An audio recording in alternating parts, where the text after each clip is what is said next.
Conhecer a nossa identidade em Cristo, ela tem dois lados dessa moeda. Porque o primeiro é que nós experimentamos muitos privilégios.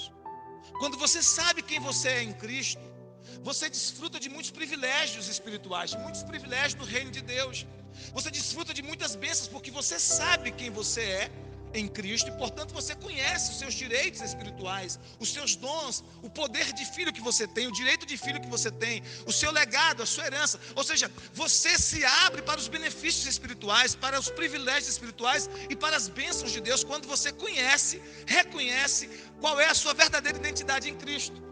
O outro lado é que conhecer a nossa identidade em Cristo também coloca sobre nós uma grande responsabilidade. Porque ao saber quem nós somos, nós precisamos agir à altura daquilo que nós somos em Cristo. Então, se eu sei, por exemplo, que eu sou filho de Deus em Cristo Jesus, eu preciso agir aqui na terra como um filho de Deus.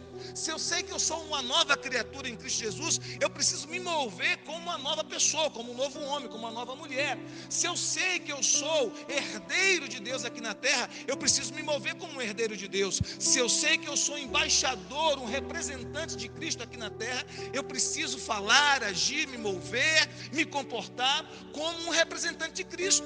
Então, ao mesmo tempo que ao conhecer a minha identidade, eu tenho privilégios, eu tenho bênçãos, eu tenho, um legado e uma herança espiritual, porque conheço quem sou em Cristo, também eu tenho responsabilidades.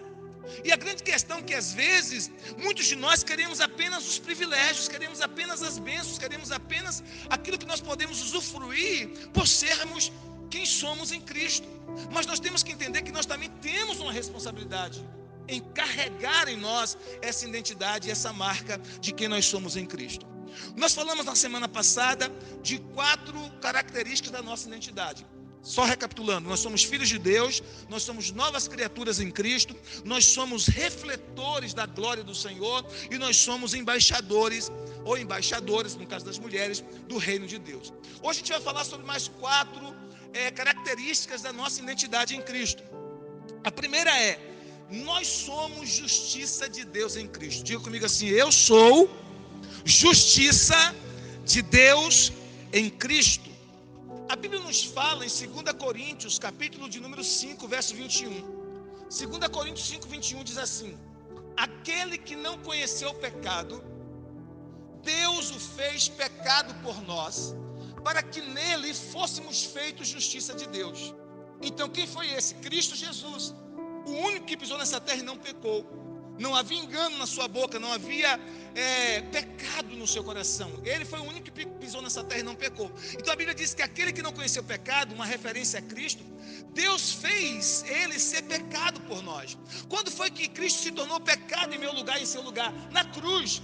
Porque ali na cruz ele assumiu o meu lugar e o seu lugar. Ele assumiu a penalidade dos nossos pecados, porque a morte era para nós, né? A consequência do pecado era para nós, como diz Romanos 3,23, todos os pecados destituídos estão da glória de Deus, como diz Romanos 6,23, que os que pecaram merecerão, receberão como salário a morte.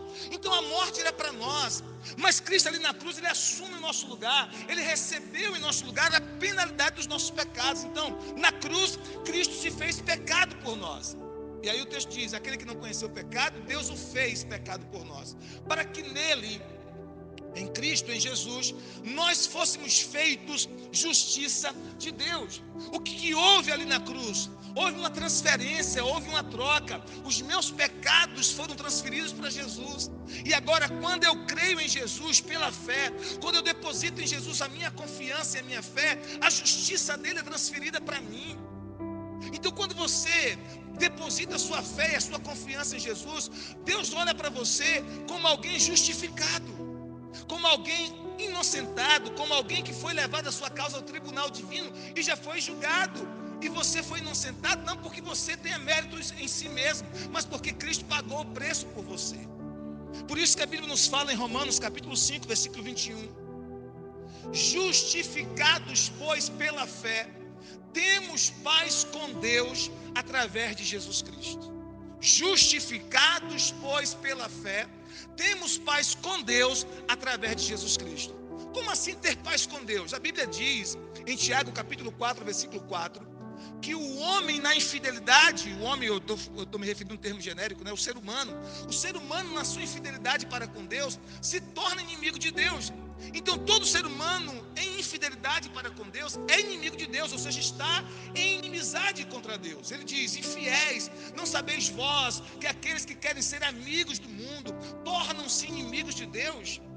Então não tem como nós sermos ao mesmo tempo amigos de Deus e amigos do mundo. Então o ser humano na infidelidade para com Deus está em inimizade para com Deus, está num pé de guerra para com Deus. Mas Cristo veio, e a Bíblia diz que quando nós depositamos a nossa fé em Cristo, porque Ele já pagou a nossa penalidade na cruz, a Bíblia diz então que nós nos tornamos justiça de Deus, que nós somos justificados. Essa palavra justificar ou justificação é uma palavra forense, jurídica, é uma palavra que significa foi julgada a causa e você foi inocentado.